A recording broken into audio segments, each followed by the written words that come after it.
आज हम यहाँ एकत्र हुए हैं इसीलिए ताकि भारतीय संविधान में जो हमको अधिकार दिया गया है उस अधिकार का हम उपयोग और प्रयोग कर सकें। वर्तमान की परिस्थिति में मैं देखता हूँ कि हमारे लोग, कई लोग कानून के जानकार तो हैं लेकिन उसका उपयोग और प्रयोग नहीं करते हैं, अमल में लाते नहीं। हमने चुनाव से पहले वादा किया था क्षेत्र में कि हम अनुसूची 5 लागू कराएंगे। जैसे पहला मीटिंग हुआ हमारा जिला पंचायत में, हम बोले ग्राम न्यायालय अधिनियम लागू करो, हमारे लोग कोर्ट कचहरी का चक्कर नहीं काटना चाहिए। ग्राम न्यायालय अधिनियम लागू करो जो कि 1996 में बना, 2001 में नियम बन गया, लागू करो, हमारे लोग कोर्ट कचहरी के चक्कर नहीं काटने चाहिए। क्यों? एक दिन में 1000 रुपये से कम खर्चा नहीं होता है ना। हमने बोला कि तहसीलों के काम को सुनिश्चित किया जाए कि तत्काल हो जाए। कितना? 3 महीने के अंदर नियम में है लेकिन होता नहीं है। तो हमारे लोगों को जानकारी नहीं होने के वजह से आज हमारे लोग जो है लड़ाई नहीं लड़ पाते हैं, अपने ही हक की लड़ाई नहीं लड़ पाते। तो साथियों, जो माननीय रूपनारायण एक्का और माननीय सुनील खलखो साहब को जो जेल गिरफ्तार करके जेल भेजा गया है वो पूर्णतः असंवैधानिक है। उन्होंने शासकीय कार्य में कोई बाधा नहीं डाला। 1985 का एक केस है केरल बनाम पी रामारेड्डी, उसमें क्या बोलता है? और सुप्रीम कोर्ट का निर्णय कहता है कि आदिवासी क्षेत्र में सरकार एक व्यक्ति के समान है। सरकार क्या है? एक व्यक्ति के समान।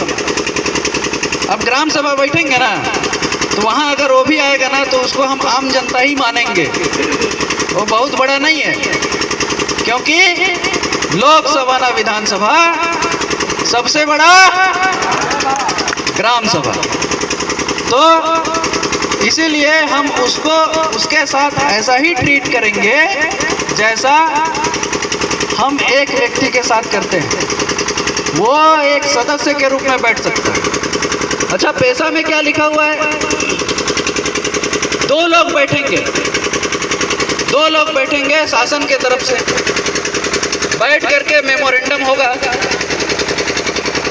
शासन उस परियोजना जो स्थापित करना चाहता है उस परियोजना के बारे में विस्तृत जानकारी देगा और उसके बाद में वहाँ जो लोग प्रभावित होंगे उनके लिए क्या व्यवस्था किया जाएगा उसके बारे में पूरा लिखित में ग्राम सभा को देगा, तब जा करके वो स्वीकृत होगा।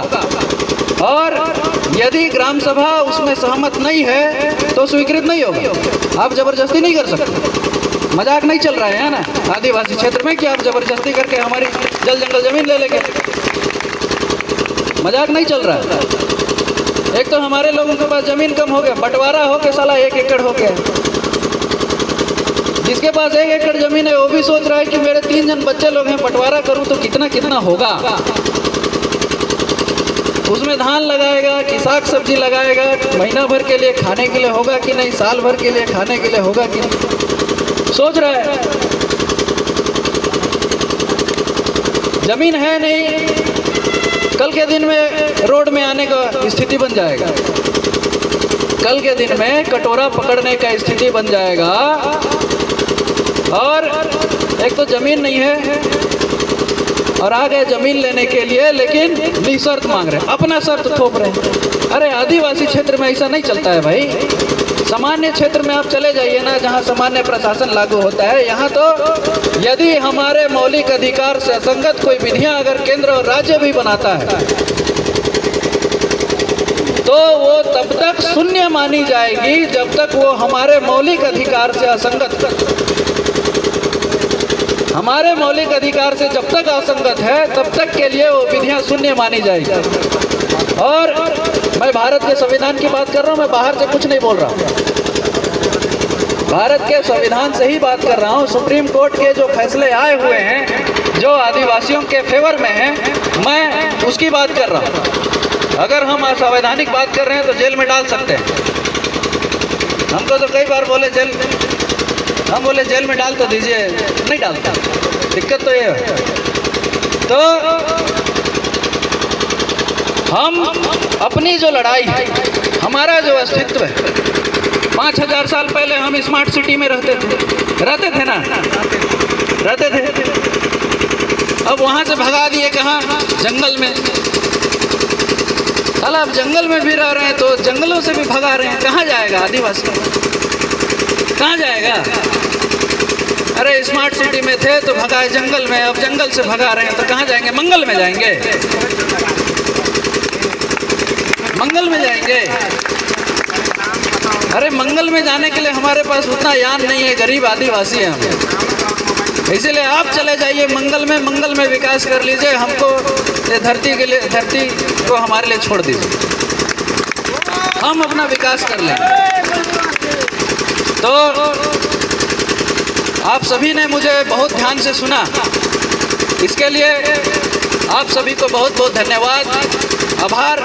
मैं बहुत ज़्यादा नहीं कहूँगा, और भी वक्ता लोग लाइन में लगे हुए और हमारे से और धुरंधर वक्ता लोग, तो बहुत ज़्यादा नहीं कहूँगा। मैं अंतिम में एक बार अपना परिचय दे देता हूँ। मेरा नाम निर्मल कुजूर है, इंजीनियर निर्मल कुजूर, और मैं वर्तमान में जिला पंचायत सदस्य सरगुजा। आप लोगों ने मेरी बात बहुत ध्यान से सुना, इसके लिए बहुत बहुत धन्यवाद, आभार, और पुनः सभी को जय जोहार। तो ये आपके लिए बड़ी ऊर्जा के कारण होना चाहिए, समझ रहे हैं, है ना? एक बोतल जो चढ़ाया जाता है शरीर में, जब पानी कम हो जाता है तो शरीर की जो वाटर लेवल है वो क्या हो जाता है? बढ़ जाता है। और ऐसा ही उन्होंने इस जानकारी के साथ हमारे बीच में आए। आशा है उनकी बात की सहमति शासन प्रशासन भी देगी, समझेगी, और हमारे साथ वो हमारी बातों को समझेगी, हमारी जज्बातों को समझेगी, ऐसा हम आशा करते हैं, है ना? और आप सब उनके द्वारा इस उत्तम बातों को सुने हैं, इसलिए मैं एक बार फिर आपका भी धन्यवाद करता हूं, और माननीय इंजीनियर निर्मल कुजूर साहब का भी मैं धन्यवाद देता हूं, और वर्तमान वो डीडीसी हैं। जोरदार तालियां। और साथियों, आइए हम इस सभा को आगे बढ़ाएंगे, और जो त्रिसोट गांव की मामला है, जहां से हम नजारा पूरे राज्य में और आने वाले दिन में पूरे देश में खड़ा हो जाएगा, मैं विश्वास करता हूं। अगर हमारी हक अधिकार की दमन यूं किया जाए, हमारे मौलिक अधिकार का हनन इसी तरीके से किया जाए, तो ये आंदोलन राष्ट्रीय स्तर पे गूंजेगा। मानते नहीं मानते? उत्तर से पूर्व, पश्चिम से दक्षिण तक हम लोग जाएंगे, और हमारे लोग हमारे साथ खड़े हो जाएंगे, ऐसा हमारा विश्वास है। त्रिसोट से जमीनी हकीकत की जो मामलाएं हैं, क्या है वहां की मामला, त्रिसोट में क्या ऐसी बातें हुई? हमारे बीच में माननीय त्रिसोट से हमारे बहुत ही आदरणीय साथी, हथगढ़ा से हमारे साथी पर त्रिसोट के मामले को जानते हैं और हमारे बीच में रखेंगे। मैं इस समय आमंत्रित करता हूं माननीय अनुरंजन भगत साहब, आप हैं अध्यक्ष क्षेत्रीय सुरक्षा पर्यावरण समिति। मैं आपका इस समय स्वागत करता हूं, जोरदार तालियों के बीच स्वागत करें। ओके, बहुत बहुत धन्यवाद जी सर।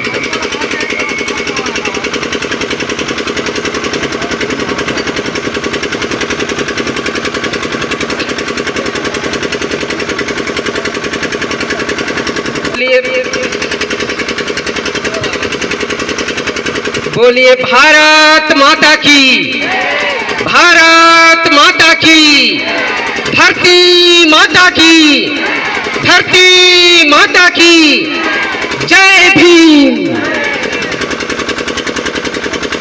आज पाली डीह चौक के इस पावन धरा पर उपस्थित क्षेत्र के सभी ग्रामीण जन और इस मंच को संचालित करने वाले मेरे आदरणीय जन, आप सभी को मेरे ओर से हार्दिक अभिनंदन है। मैं आप सभी का चरण वंदन करता हूं।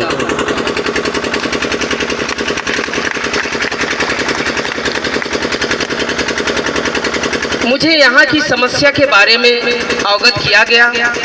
मैंने यहाँ की समस्या के बारे में निरीक्षण किया। यहाँ मैं वास्तव में देखा कि हमारे आदिवासियों के साथ कितना बड़ा शोषण और अन्याय हो रहा है। हमने इस चीज़ की समीक्षा की। उसके पश्चात मैंने सोचा कि पालीडीह चौक या पत्थलगांव जाना मेरा बहुत ज़रूरी है। मैंने अपने साथ, मैं अकेला नहीं, कई लोगों को भी साथ में लेकर आया है, क्योंकि हमारे आदिवासियों के साथ जो शोषण और अन्याय हो रहा है उसकी जानकारी सभी लोगों को अच्छी तरह से मिल सकेगा। 29 तारीख को यहाँ पर कुछ प्रशासनिक अधिकारी आए थे,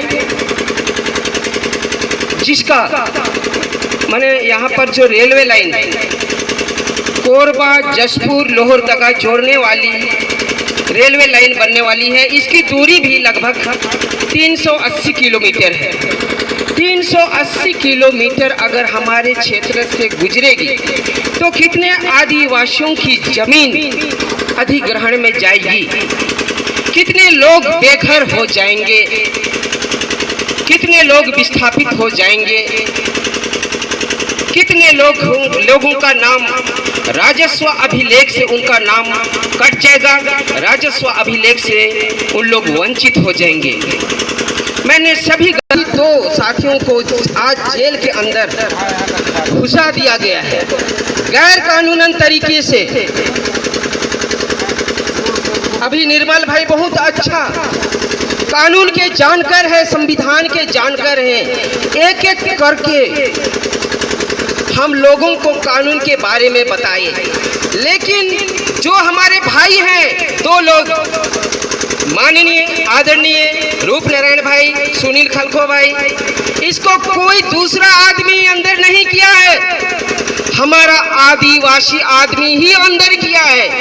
दूसरे को अंदर करने का अधिकार ही नहीं है हमारे 5वीं अनुसूची क्षेत्र में। किसने किया? अभी अभी जो नवपदस्थ हैं हमारे बागबहर थाना में जो तहसीलदार साहब हैं, बालकृष्ण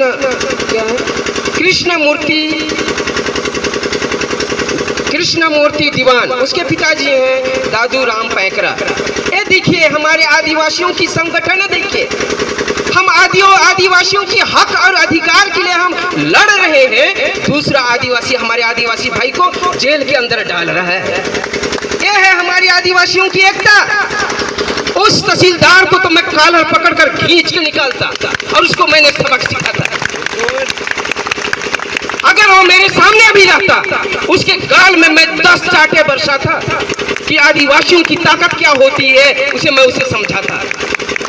मैं उस तहसीलदार साहब को चुनौती देते हुए मैं कहना चाहता हूँ, हमारे पूर्वज जंगलों में निवास करते थे और जंगली जानवरों का शिकार करके हमारा जीवन यापन करते थे, और आज हमें जानवर से इंसान बनाया है किसने? हमारे पूर्वजों ने।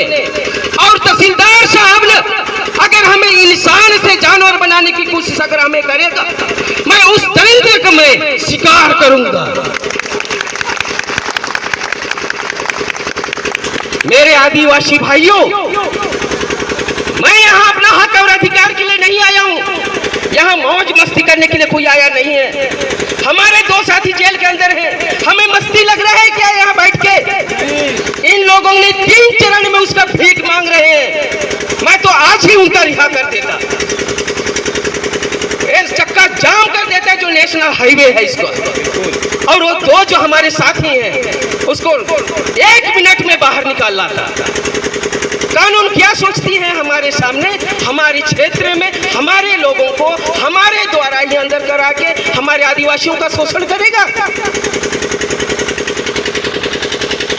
देखिए हमारे साथ क्या रणनीति रची जा रही है। हमारे लोगों को, दूसरे लोगों को के दूसरे लोगों के पास उतना ताकत नहीं है कि हमारे लोगों को वो लोग भ्रमित कर सके, हमारा शोषण कर सके, हमारा अधिकार को छीन सकेंगे। ऐसा किसी के पास ताकत नहीं है। लेकिन उनका करतूत को मैं अभी इस समुदाय को बताना चाहूंगा कि उनका करतूत क्या होती है। आज शासन प्रशासन को मैं चुनौती दूंगा। यहाँ हमारे छत्तीसगढ़ के मुख्यमंत्री आदरणीय विष्णु साय जी को भी मैं चुनौती दूंगा। हमारे देश के माननीय प्रधानमंत्री नरेंद्र मोदी जी का भी मैं कहूंगा। कुछ दिन पहले हमारे छत्तीसगढ़ के मुख्यमंत्री ने क्या कहा? आदिवासी सबसे बड़ा हिंदू है। उनकी राजनीति को देखिए। हमारे छत्तीसगढ़ के मुख्यमंत्री क्या कहा? आदिवासी सबसे बड़ा हिंदू है। उसने क्या कर रहे हैं आज? उसको मैं कहता हूं कि आज जो हमारे क्षेत्र में विकास के नाम से जो रेलवे लाइन आ रही है, उसमें होंगे कि आज हमारे राज्य और केंद्र की सरकार ने हमारे साथ किस प्रकार दुर्व्यवहार कर रही है। उसने हमें क्या कहा कि आदिवासी सबसे बड़ा हिंदू है। उस मुख्यमंत्री को ये पता नहीं है कि हिंदुत्व का गुण क्या होता है, हिंदुत्व का महत्व क्या होता है। उस आदिवासी को पता नहीं है, उस मुख्यमंत्री को पता नहीं है। हमारे छत्तीसगढ़ में 67 दारू भट्टियां खोलकर कहता है कि आदिवासी हिंदू है। हिंदू धर्म के आधार पे शराब एक महापाप है। आदिवासी धर्म ग्रंथ के अनुसार शराब एक महापाप है। इस पापी मुख्यमंत्री ने हमारे देश के आदिवासियों को मिटाने के लिए 67 दारू भट्टियां और खोल रखी है, खोलने का प्रयास कर रही है। ध्यान पूर्वक सुनेंगे मेरे यहाँ की ग्रामीण जनता। मेरी आवाज और मेरी मुख से निकलने वाली शब्द ऐसे ही रहती है, क्योंकि दर्द मुझे हो रहा है। आप लोगों के लिए मुझे कुर्बानी देने के लिए कोई डर नहीं है। हर एक व्यक्ति को कुर्बानी के लिए सामने आना चाहिए।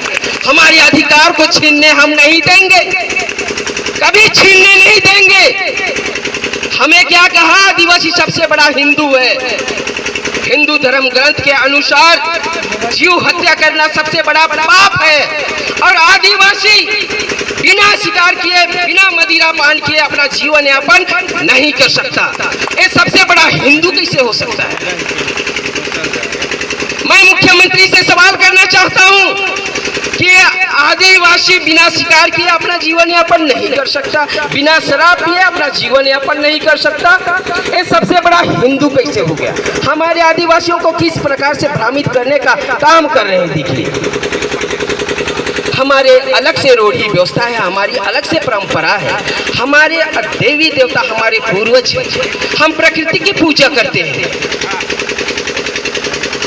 मेरे यहाँ बैठे हुए मेरे समस्त आदरणीय जन, एक एक करतूतों को सुनिए। आज मैं इसलिए कहा कि मैं मुख्यमंत्री और आदरणीय प्रधानमंत्री जी को चुनौती दूंगा।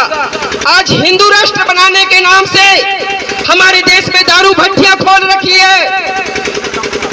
ये संभव है क्या? राम राज्य आएगा क्या? दारू भट्टी खोलने से राम राज्य आएगा क्या? हमारे भारत में सबसे बड़ा बूचड़ खाना है जिसका जीव हत्या की जाती है। क्या जीव हत्या करने से राम राज्य आएगा क्या? ये लोग जो राजनीति करने वाले हैं, केंद्र और राज्य में बैठे हुए लोग हमारे लोगों को किस प्रकार से भ्रमित कर रहे हैं, इस बात को गांठ बांध के रखिए। मेरे हिंदू अगर यहाँ बैठे हैं तो कि हमारे पास किस प्रकार उनका राजनीति षड्यंत्र चलता है, उसको ध्यान से देखिए। यहाँ पर एक एक जनता को मैं आगाह करना चाहता हूं, हमारे भोले भाले लोगों को किस प्रकार से भ्रमित किया जाता है। हिंदू शब्द के नाम से हम लोगों का शोषण हो रहा है, हम लोगों का अत्याचार हो रहा है, हम लोगों का अन्याय हो रहा है और हम सहन करते जा रहे हैं। आज हम अंतिम क्षण पर हैं, हम अपना अन्याय कभी सहन नहीं करेंगे। राज्य सरकार और केंद्र सरकार को हम जवाब देंगे।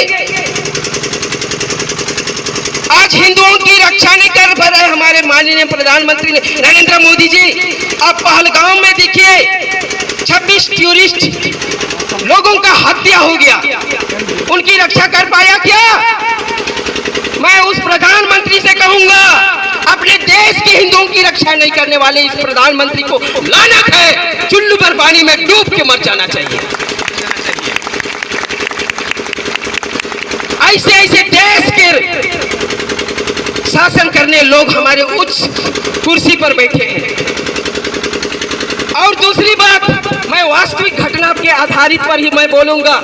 और दूसरी बात, हमारे जिला में जो बैठे हुए कलेक्टर, डीएम, डिस्ट्रिक्ट मिनिस्टर जो जिला में बैठे हैं, रोहित व्यास, उन्होंने मुझे क्या कहा? अनुरंजन, तुम कंपनी वालों का पैसा लूटने वाला चोर हो। कलेक्टर रोहित व्यास ने क्या कहा? अनुरंजन, तुम गुंडा हो। अपने चैम्बर में उन्होंने मुझे 1 घंटा खड़ा करके मुझे ये शब्द कहते रहे और मैंने सहन करते रहा। आज मुझे मौका मिला है यहाँ के शासन प्रशासन को चुनौती देने का और उनका जो भद्र राजनीति को खत्म करने का बहुत ही अवसर मिला है। आज मौसम खराब हो रहा है और भी उनके काले करतूते हैं, उनको भी मैं बताना चाहता हूँ। अगला अगर सभा होती है तो मैं बताऊंगा। अगर उससे पहले अगर रूप नारायण और हमारे सुनील भाई को नहीं छोड़ते हैं, पूरे जसपुर की जनता को मैं लेके वहाँ जसपुर का घेराव करूंगा और जवाब दूंगा वहाँ कलेक्टर महोदय जी को कि किस प्रावधान के तहत हमारे भाइयों को आपने अरेस्ट किया है। हमारे छत्तीसगढ़ के, हमारे जसपुर जिला के भोले भाले लोगों को भ्रमित करके डराने धमकाने के लिए जेल में अंदर करने की कोई जरूरत नहीं है। हमारे संगठन के आज जसपुर के एक एक नागरिक है, पर आज हमारे त्रिशोट की समस्या का नेतृत्व हमारे क्या है भारत मुक्ति मोर्चा कर रहे हैं। बहुत ही खुशनसीब की बात है। किसी संगठन ने इस पर ध्यान नहीं दिया, लेकिन हमारे भारत मुक्ति मोर्चा ने इस पर नजर डाली और हमारे लोग यहाँ पे, हमारे लोगों के साथ अन्याय हो रहा है, इनके लिए हमें न्याय मिलना चाहिए। और इन लोगों ने हमारे सामने आई और हमारे लिए न्याय के लिए कदम बढ़ाया है। मौसम खराब होने के चलते मैं आगे ज़्यादा ना कहूँगा, मैं यहीं से अपना विराम देता हूँ। मेरे आदरणीय ग्रामवासियों, आप लोगों ने मेरी शब्द को बहुत अच्छी तरह से सुने। हम आप सभी का मैं आभार व्यक्त करता हूँ। अगर समय से पहले उन 2 भाइयों को नहीं छोड़ते हैं तो गांव के एक एक घर से लोगों को निकलना पड़ेगा। अगर नहीं निकलते हैं तो आप जैसे आदिवासियों को मार जाना चाहिए। 2 लोगों को लेकर वहाँ झुंड करने की कोई जरूरत नहीं है। पूरे जसपुर जिला से निकल के सामने आना चाहिए। 2 लोग जाके वहाँ हम चक्का के नीचे मरने के लिए नहीं जाएंगे। हम जसपुर जिला के एक एक घर से निकाल के लेंगे, ये मेरा वादा है। अगर उसको समय से पहले नहीं छोड़ते हैं तो बोलिए भारत माता की, भारत माता की, धरती माता की। जय भीम, जय संविधान। हमारी रक्षा करने वाला एकमात्र धर्म ग्रंथ है संविधान। इसको अच्छा से अध्ययन कीजिए, आपको न्याय अवश्य मिलेगा। बहुत बहुत धन्यवाद मान्यवर, आपने अपनी ऊर्जा शक्ति का उपयोग किया और आप बहुत पहले से मूवमेंट से, अलग अलग मूवमेंट से आप शायद जुड़े हुए हैं और आपके अंदर कई सारी बातें भरी हुई है। सुधन्यवादी हैं। हमारे जितने भी वक्ता साथी हैं, हम लोग को संविधान के दायरे में रह के कार्य को करना है। विशेषकर शब्दों की गरिमा को आप लोग जरूर बना कर रखिए, क्योंकि हम लोग शांतिपूर्ण तरीके से धरना प्रदर्शन कर रहे हैं। अगर आज शांति के साथ हमारी बात, अगर शांतिपूर्वक हमारी बात ना मानी जाए तो हम लोग जरूर उग्र आंदोलन करेंगे आने वाले दिन में। सो आज हम जरूर इस बात की लिहाज रखेंगे, शब्दों का हम गरिमा को बनाकर रखेंगे, मैं आपसे अपील करता हूं। और मौसम खराब हो रहा है, फिर भी मैं इस समय आमंत्रित करना चाहूंगा मान्यवर अरविंद कच्छप साहब, राष्ट्रीय अध्यक्ष राष्ट्रीय किसान मोर्चा नई दिल्ली।